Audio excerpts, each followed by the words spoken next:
Hello. Bienvenue tout le monde pour le débrief de l'épisode 7 Épisode 7, bonjour à tous. de La Roue du Temps. Et en fait, là, nous ne sommes pas en direct. Et vous allez vous rendre compte que effectivement nous ne sommes pas en live. Mais on vous salue, on espère que tout va bien pour vous. Que de toute façon, c'est la fin d'année qui approche. Hein. Ouais, et surtout, en fait, n'hésitez pas à parler entre vous sur le chat parce que quand même, la dernière fois, vous échangez énormément entre vous. Donc, continuez ça. Réagissez par rapport à ce que nous allons dire. Et voilà, et surtout n'hésitez pas à nous envoyer des messages même sur nos réseaux. Captain Popcorn, Laurie au calme, vous nous connaissez. Donc suivez-nous et comme ça on vous préviendra même pour le prochain épisode, Pour le dernier. Ouais. Donc on vous préviendra aussi à ce niveau-là sur nos réseaux. Donc suivez-nous, suivez Prime Video et comme ça vous serez informés. Donc on va commencer par le résumé de l'épisode 7. Alors, clairement, épisode 7, donc c'est full spoiler. Hein. Si vous n'avez jamais vu par hasard cette émission, il faut que vous ayez vu l'épisode 7 de La Roue du Temps. Alors un épisode amour, gloire et révélation. C'est clair. Voilà. On est dessus. Donc on commence avec flashback d'introduction de la mort qui tue. J'ai envie de souligner quand même. Ah ouais, Dont on aura la conclusion d'ailleurs en fin d'épisode qui est quand même chambée. ouais, effectivement. Et voilà, on y reviendra, hein, mais avec cette Aïl qui a cassé des bouches dans tous les sens. C'était incroyable. Franchement, la chorégraphie de combat, c'était vraiment C'était incroyable. fou, mais on va y revenir dans les trucs qu'on a appréciés. Oui, c'est vrai. Du coup, Mais on va alors, trop dire. Ensuite, on a les chemins. Alors moi, j'ai les voix, Waze, tout ça, mais c'est les chemins dans la traduction actuelle quand le groupe va utiliser ce raccourci dans l'espace et le temps pour arriver très rapidement vers Faldara. Enfin, ils sont un peu obligés d'ailleurs. Forcément, on savait que ça allait pas se passer comme prévu. Évidemment. Certain.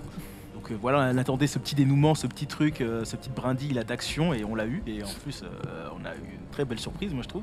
Avec des tas de... Ouais, un bel usage de la chronologie dans cet épisode qui va ensuite revenir, comme avec l'intro en flashback, on reviendra sur ce que dit le vent dans la tête de certains personnages. C'est ça, exactement. Et pour moi, je trouve qu'encore une fois, dans cette cave là, sur le chemin, on a eu du très grand Nynaeve. On en regardera après dans ce que j'ai donné. J'allais dire, oui, effectivement, exactement.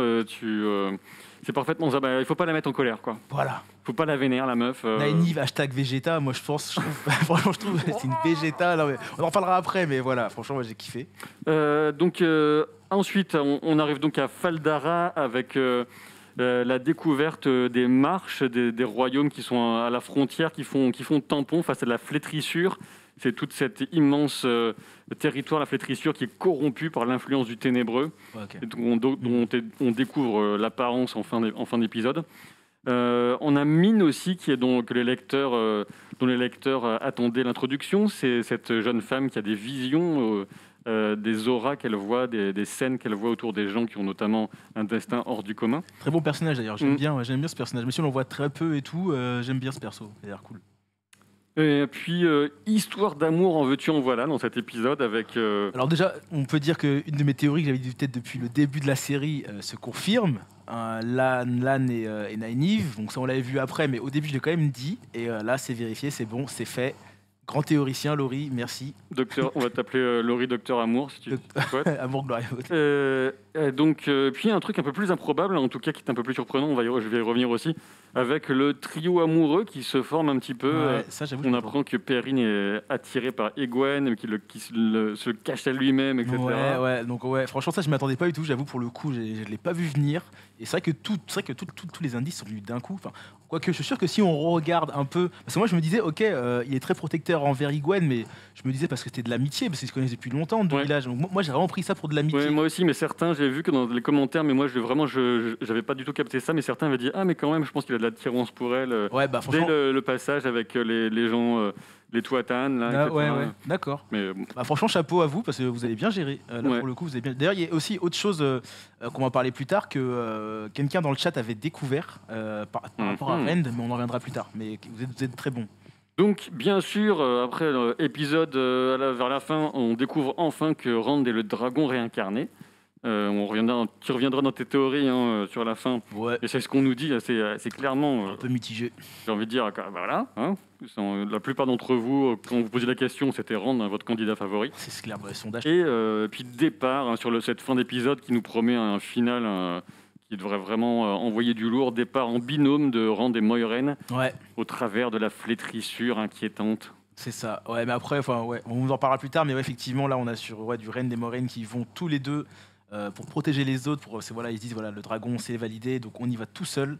On laisse derrière, même Moiraine qui lâche Lan, hein, parce qu'avec leur lien et tout. En masquant le lien seul, coupé là, le voilà, lien. c'est Moiraine et Lan avec Moiraine et Rand qui font un peu, ouais, comme tu dis, un sacrifice, je suppose, mais on va y revenir. Ouais, on y revient. Passons à l'échange, à la partie suivante, l'échange de nos appréciations C'est respectives. que nous avons aimé et moins aimé. Alors, on est d'accord pour souligner l'introduction. Ouais. Je Alors te laisse, vas-y. rien si tu à veux. dire, ce combat était fantastique. Déjà, en fait, tu vois. Déjà, en fait, tu dis, voilà, la personne, elle se bat, elle est enceinte. Donc, déjà, tu dis, ok, d'accord, c'est très chaud. Et là, la manière comment elle se bat, comment elle déchire tout le monde, et qu'en plus, elle a sa souffrance, elle perd les os, du coup, elle perd les os en même temps, et elle se bat. Mais regardez-moi cette reine, cette guerrière, c'est juste incroyable. Elle les déchire, mais d'une force et d'une telle classe, tout en souffrant. Franchement, là, tu te dis, bah, je trouve franchement que c'est une des phases les plus badass. Bah, c'est Dans plein de films et séries confondus, je trouve. Oui, carrément, oui. Non, mais le combat est ultra badass. Ouais. Et on a vraiment un aperçu de ce que vont envoyer les Aïls. Je vous avais fait un peu de teasing autour des Oui, Aïls, grands ça. combattants, etc. dans un précédent réact. Ouais, je Et pense ben que là, voilà. une démonstration. Voilà, je pense qu'on est sur un peuple très dangereux pour beaucoup d'autres pays. Et je pense que c'était ça qui pourrait expliquer peut-être leur disparition, si j'ai bien compris, ils ont peut-être tous disparu. Ils sont mis de côté, ils sont un peu, enfin, ils sont dans leur coin. Et effectivement, ils sont très craints par les Voilà, ils autres. sont trop dangereux les mecs. Ah non, mais si une personne comme ça, enfin, moi je pense que c'était peut-être spécial parmi aussi ce peuple, mais trop puissante. Franchement, cette scène-là, incroyable. Franchement, moi ça me fait penser à 300. Je me suis dit, voilà, là on a une guerrière de 300, mais Ne encore plus jamais- puissante. Ne jamais porter une cape dans une bataille. Ouais, on l'a déjà dit, même en tant que super-héros, Et pas voilà. de cap. C'est pas le Et, truc à faire, mais directeur d'avion. J'y reviendrai un peu plus sur les. Aviez-vous remarqué sur les Aïls juste après. Mais vraiment superbe introduction. Et c'était Ouais. bien violent, mais ça s'y prêtait parce qu'il fallait que ce soit. Ah, faut que ça soit Il cash. fallait que ce soit vraiment viscéral comme scène. j'ai envie de Oui, dire. oui, c'est clair, faut bien montrer. Ouais. Ensuite, Nynaeve, pareil, hein, elle sait ce qu'elle veut. Alors, elle sait ce qu'elle veut quand on la vénère, bam. Et puis elle sait ce qu'elle veut avec Lan aussi. Bah ouais, c'est clair. Ouais, grave, Lan qui lui dit bonne nuit. Bonne nuit. Ouais. Non mais Qu'est-ce que tu racontes? toc toc. C'est pas ce que je veux, moi, de bonne nuit. Je veux une bonne nuit, mais d'une autre manière, tu vois ce que je veux dire ou pas? Et hop, elle Et entre dans voilà. la chambre, tu vois. C'est vrai que dans les séries, d'habitude, quand c'est un bonne nuit, c'est un stop. Mm. Non, elle a pas compris le recal. Elle s'en fout. Elle s'en fout du recal. Elle rentre dans la chambre et puis voilà. Donc ça, c'est bien. Et d'ailleurs, comme tu voulais Ouais, souligner, j'avais bien aimé la validation de Moiraine à Lan juste avant qu'il se passe tout ça entre Lan et Nynaeve, c'est le fameux je l'aime bien. Genre la validation, tu vois, de limite de tes parents qui disent oui, bah je l'aime bien la personne que tu as rencontrée, tu vois. Donc là, j'ai bien aimé ce côté, enfin toi, ça montre vraiment leur lien fort, tu vois. Parce que je pense que Lan devait douter, n'avait pas forcément envie de se lancer à cause de Moiraine, je sais pas, etc. ben, Et là, en fait, ce petit je l'aime bien, c'est une libération, quoi. Genre, elle valide totalement la relation. Mm. Pas de souci, tu fais ce que tu veux.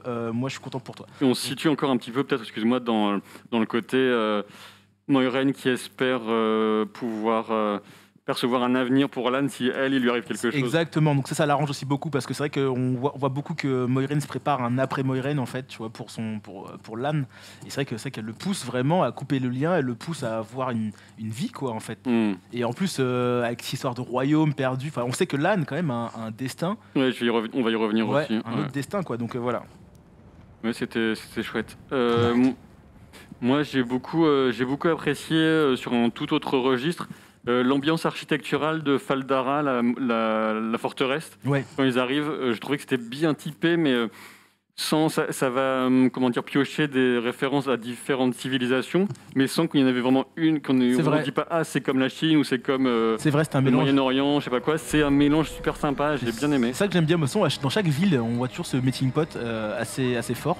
Mais là, vraiment, Ouais. moi j'aime beaucoup vraiment la forteresse. On n'est pas là pour déconner, quoi. C'est une ville forteresse. Les gens, on le sent un petit peu, c'est des gens un peu durs. Ils sont habitués, ils sont proches de la flétrissure. Ils sont habitués aux attaques de Trollocs, etc. Ouais, c'est vrai. Ouais. Bah, même le Seigneur était sûr de lui. Par contre, j'ai bien aimé le Seigneur parce que il est à la fois sûr de lui et direct, il sait reconnaître ses erreurs en Oui. 2 secondes, tu vois. Mm.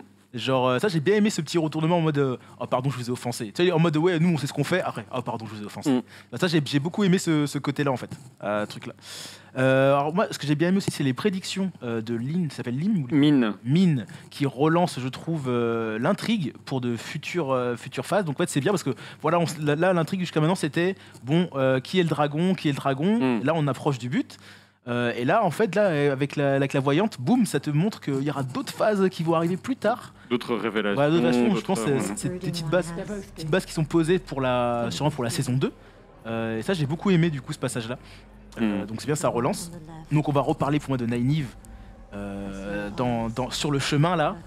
Voilà, pendant que les voix troublent tout le monde, font du mal à tout le monde. Tout le monde est en PLS. Voilà, mais... tout le monde est en PLS et elle, Nynaeve, la voix lui dit des trucs qu'elle a pas du tout aimé. Donc elle, au lieu de se morfondre, c'est tout l'inverse. Elle va affronter le truc, elle va renverser le truc. Donc en gros, tu l'as mal parlé.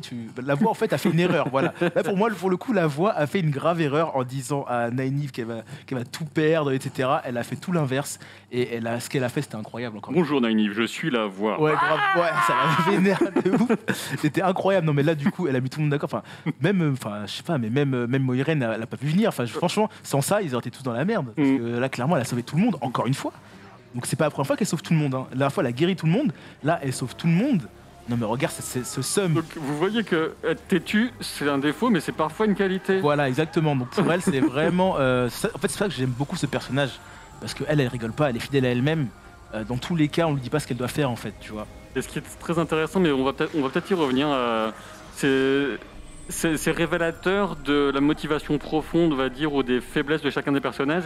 Machine Shin, je vais y revenir, ce vent noir qui leur a parlé, va capter de façon intuitive ce qui va le plus les blesser. C'est ça. Et donc, si on prend la chose à l'inverse, on comprend aussi qu'elle est vraiment la principale motivation. Et là, Nynaeve, c'est le vent va lui dire ils vont tous mourir, tu vas entendre leurs cris comme tu as entendu les cris de tes parents. Voilà. Et là, elle lui dit c'est vraiment sa motivation, c'est protéger les gens. Quoi. Exactement, ouais, c'est clair. Donc en fait, la voix en voulant la blesser, l'a totalement poussée en fait. C'est limite ce qu'il lui fallait en fait comme motivation. Et là, à ce niveau-là, la voix, elle a fail total. Elle s'est pris à la mauvaise personne. Ça, j'ai beaucoup aimé.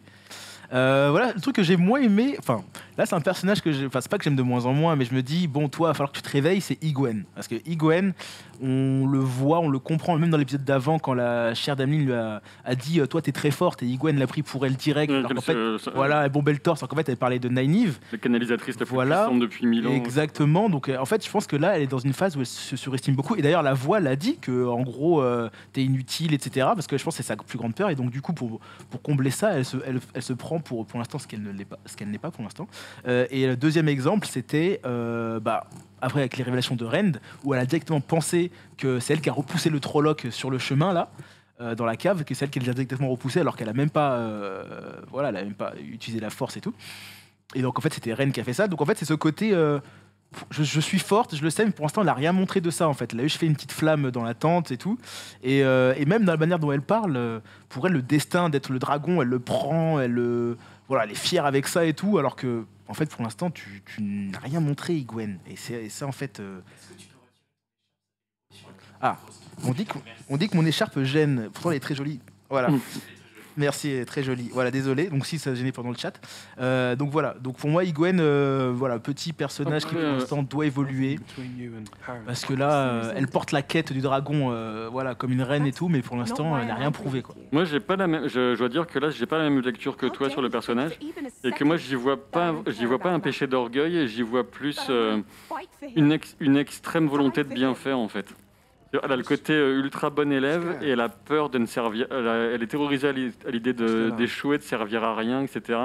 Et elle se dit il faut que je sois à la hauteur, etc. Et ça peut pousser à des erreurs ou des façons de se tenir. Mais je pense justement qu'il y a les deux. Je vois qu'il y a ce côté-là où elle veut vraiment bien faire, mais ce côté aussi où je pense qu'elle se prend vraiment pour une personne, qui a un grand destin, un grand chose de base. En fait, je pense que peut-être parmi le tout, c'était peut-être la personne qui a le plus apprécié avoir la nouvelle que c'était une potentielle dragon, tu vois. Genre en fait qu'elle a un destin de fou. Peut-être. Je pense vraiment, tu vois. Donc en fait je pense que elle va grandir, ce personnage va vraiment grandir et qu'elle va se prendre une gifle avant ça, tu vois, une gifle psychologique qui va la faire grandir, lui remettre un peu à sa place entre guillemets, quoi. Vu tout ce qui va leur arriver, je peux vous dire que des gifles, il va y en avoir. En tant que lecteur des livres, il va y avoir des gifles, même s'il y a il y a des différences avec les livres, mais donc j'ai aussi des surprises. Et je vous propose de maintenant passer à la partie numéro 3 de ce React, les aviez-vous remarqué, et le développement un petit peu de l'univers avec quelques informations sur le lore, comme on dit.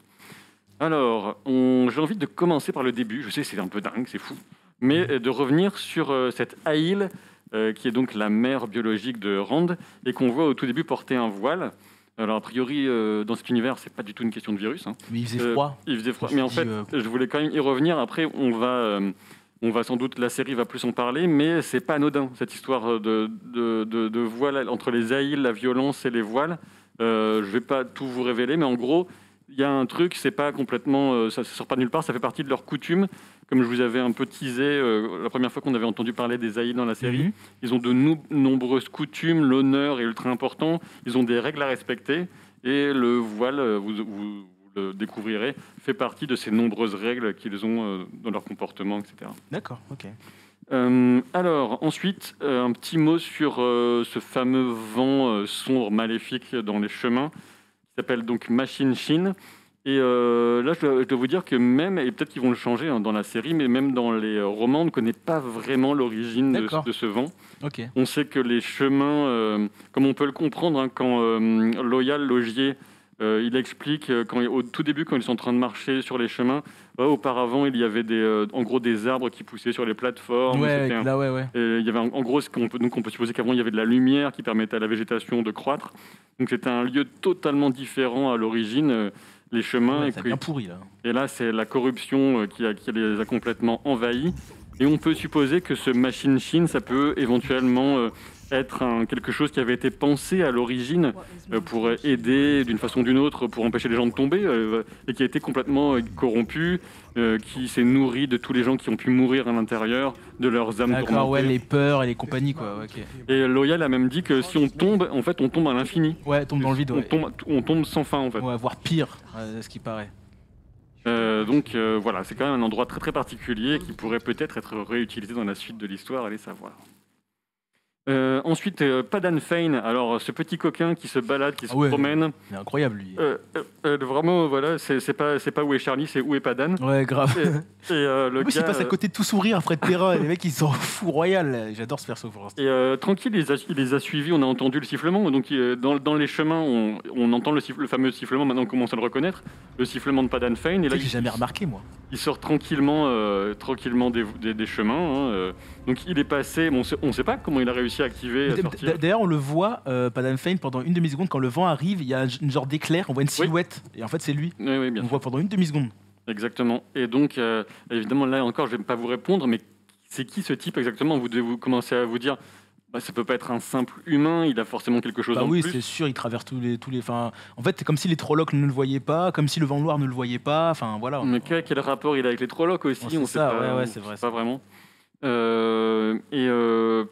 Perrine aussi, vous avez certainement forcément remarqué, hein, non seulement c'est le premier à capter dans le noir la plaque. Ouais, la tablette là. Donc on se dit qu'il est un petit peu nyctalope. Et là, excellent passage, puisque là, c'est le seul qui va capter Padan Fain. C'est vrai.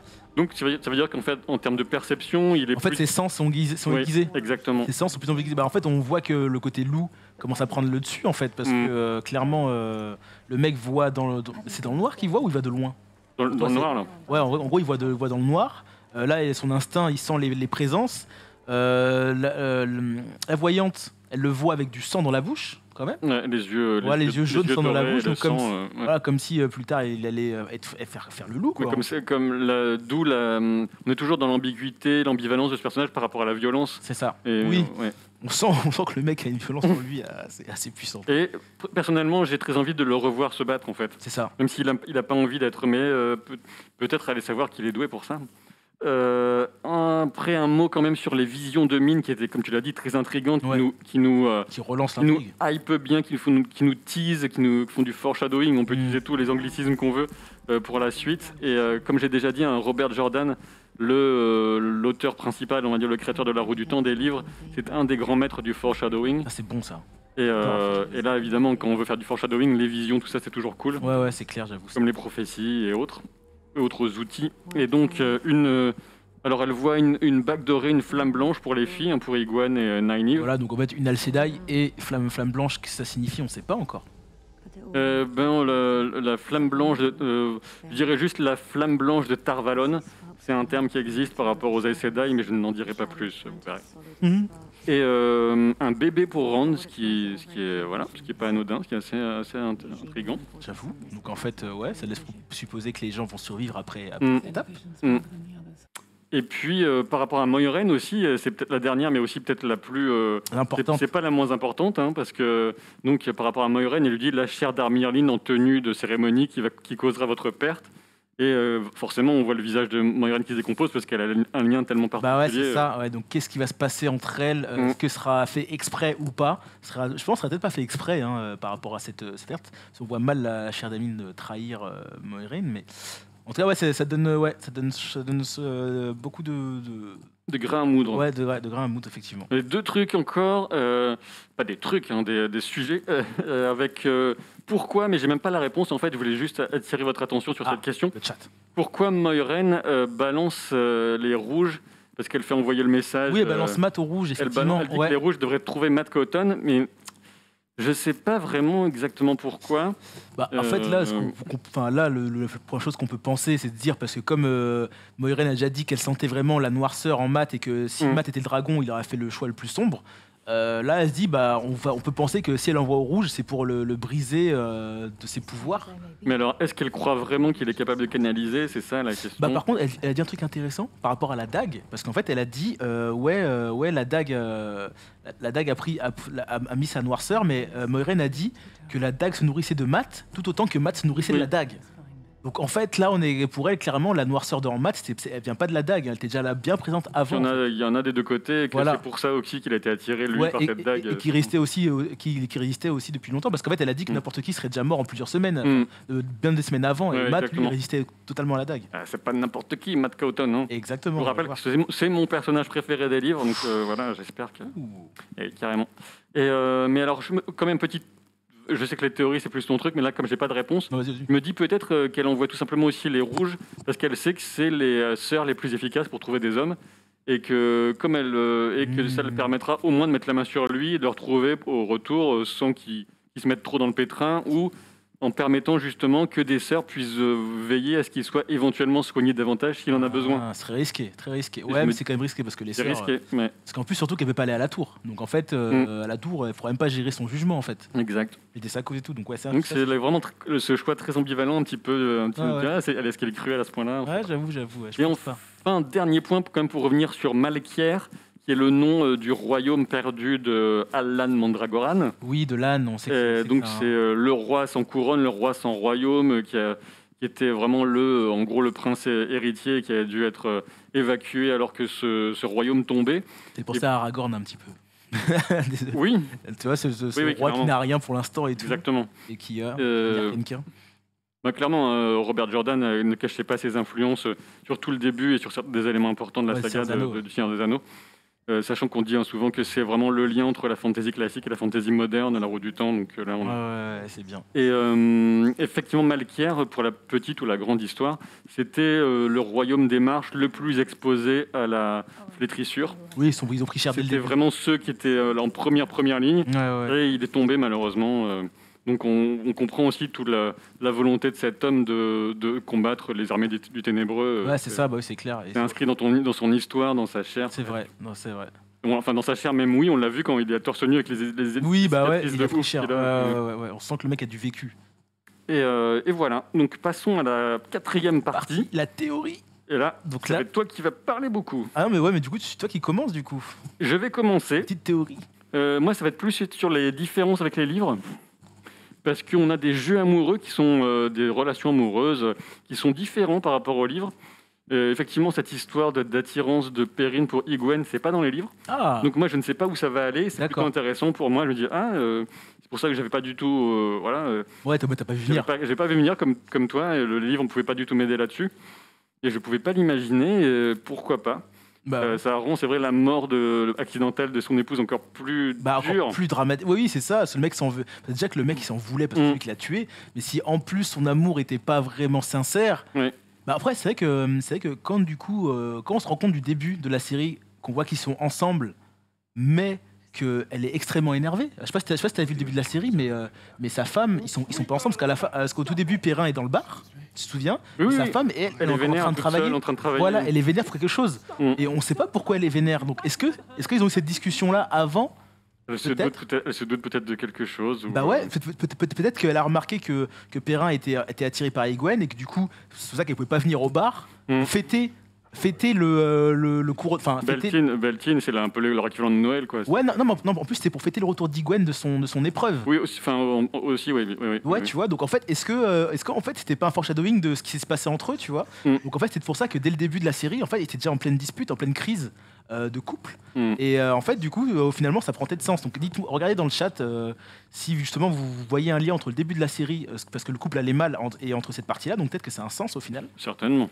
Voilà. Et en fait, du coup, moi, ma petite, là, c'est bien, c'est une théorie tu vois, c'est une théorie en plus que je viens de sortir, incroyable. Je ne m'attendais pas, je l'ai même pas noté. Et donc là, ce que j'ai noté, c'est pour moi, il y aura un destin tragique par rapport à ce trio amoureux, parce que pour moi, un des deux personnages va mal finir entre Rand et du coup et Perrin, parce que Perrine, c'est pour moi, tu peux pas avoir un triangle amoureux comme ça et une bonne fin, tu vois. Pour moi, il y en a un qui doit mal finir parce que, comme c'est un amour impossible et qui va faciliter l'amour entre deux autres personnages, tu vois, bon, forcément, je vois plus Rand et Hyguen être ensemble à la fin que Perrine avec Hyguen.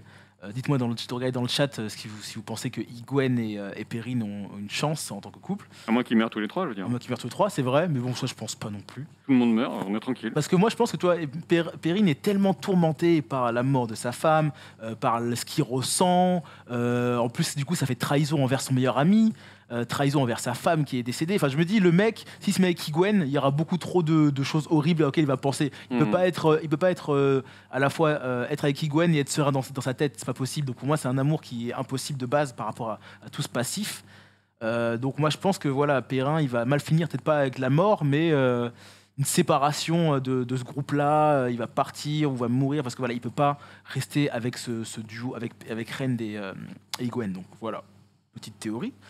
Perrin, je pense qu'il va se battre comme un loup. Ça, c'est, dans la prédiction, on voit très bien qu'il va mordre quelqu'un. Moi, je pense que voilà, est-ce qu'il va se nourrir des hommes, de chair humaine? Ce serait chaud quand même. Hein? Ce serait chaud quand même. Ce serait chaud, ouais, mais du coup, après voilà, on a vu quand même que les loups se battent, mordent, mais pas pour rien. Ce qui est amusant, c'est qu'au repas, il parle à Rand des coutumes des Tuatha, qui ne mangent pas de viande. C'est vrai, ouais. Et du coup, Perrin était le premier à dire oui, c'est cool, tu vois. Et Ren était étonné. C'est vrai, ils ne mangent pas de viande et tout. Alors que voilà, je pense que Perrine va vouloir de la viande justement à un tel point. Peut-être que justement, il va évoluer tellement qu'il va peut-être se comporter comme un loup. Il va peut-être avoir besoin de se nourrir. Et c'est peut-être là où il y aura une dualité entre avec de quoi vais-je me nourrir, tu vois. Donc il y aura peut-être quelque chose comme ça qui va arriver. Par rapport à Rand, qui pour l'instant, voilà, on dit que c'est le dragon, mais en même temps, c'est les voix qui sont dans sa tête. Donc lui, il est persuadé que c'est lui le dragon. C'est Mine aussi, quand même. Oui, c'est vrai que Mine le dit aussi, mais effectivement, justement, Mine dit aussi que quand elle voit tous ensemble, elle dit qu'ils sont liés par la lumière, par l'ombre, et qu'il y a l'ombre qui va emporter sur la lumière et vice versa. Donc en fait, est-ce qu'on n'est pas en train de voir la théorie dont certains parlaient dans le chat, qui en fait un dragon a plusieurs têtes. Donc en fait ok, Rand est le dragon, mais peut-être que Rand est seulement une partie du dragon en fait. Et que lui, il est persuadé parce que voilà, le vent lui a dit et tout. Mais est-ce que justement, on n'est pas dans ce côté en fait où Rand n'est pas le seul dragon, tu vois, et que c'est les autres. Et en fait, c'est là où je me dis peut-être qu'on aura ce plot twist où on verra Moiraine et Rand justement face aux ténébreux, n'arrivant pas à le combattre. Et là, on a les autres qui arrivent et qui complètent ce combat. Et voilà le fameux lien qu'on a vu déjà auparavant pour combattre le ténébreux. Bon, peut-être qu'on en est à là, peut-être. Donc ça, c'est ce que je me pense pour la fin de cette saison. Voilà, et Moiraine qui de base, c'est pas une théorie, mais bon, je pense que voilà, Moiraine est prête à mourir parce qu'elle-même, elle a dit que personne peut résister à la confrontation entre le ténébreux et le dragon. C'est-à-dire qu'elle est prête à se faire à mourir en voyant ce truc, parce que elle veut accompagner le dragon, mais en fait on sait pas si elle est censée survivre à ça en fait. Si on suit sa logique, toute personne qui n'est pas le dragon, qui est entre les deux, va mourir. Voilà, donc en fait personne ne se rend compte qu'elle est prête à mourir tranquillement depuis le début, tu vois. Je pense que Lan en a bien conscience. Lan en a conscience. Ouais. Parce qu'il sait à quel point elle est dédiée à cette quête de sa vie, en fait. C'est pour ça que d'ailleurs elle veut absolument séparer les liens, parce que pour elle, elle va mourir à ce moment-là. Donc voilà, et les autres par contre se rendent pas compte, encore une fois. Enfin franchement, je me dis, pour toute la série, ils ne se rendent pas compte de ce que fait Moiraine pour eux, tu vois. Donc là, j'espère qu'ils vont comprendre qu'elle est prête à mourir en 2-2. Et petit truc, pour moi, petit détail, qui a peut-être son petite importance, c'est que c'est pendant que le vent noir parle à tout le monde, on n'a pas vu ce qu'il a dit au logier. Exactement. Tu vois. Et moi je pense que c'est important de savoir, même s'il c'est pas le personnage, le dragon et tout, Qu'est-ce que le vent a dit au losier? On sait pas ce qu'il lui a dit. Est-ce qu'il était immunisé? Est-ce qu'il a entendu des trucs? Bah ouais, moi je pense qu'il a entendu des trucs qu'on peut pas entendre pour l'instant, mais moi je pense que c'est intéressant de savoir ce que le vent lui a dit. C'est vrai, c'est très juste ce que tu... Ouais, moi je pense que c'est un personnage important. Le mec a une connaissance accrue du monde et compagnie, donc qu'est-ce que le vent lui a dit? Qu'est-ce que lui craint en fait? Parce que pour l'instant on voit que c'est un mec qui dit ouais les humains vous êtes comme ça, mais lui qu'est-ce qu'il craint? C'est serein, mais quelles sont ses failles? C'est ça, voilà, donc moi je trouve ça intéressant de voir ça.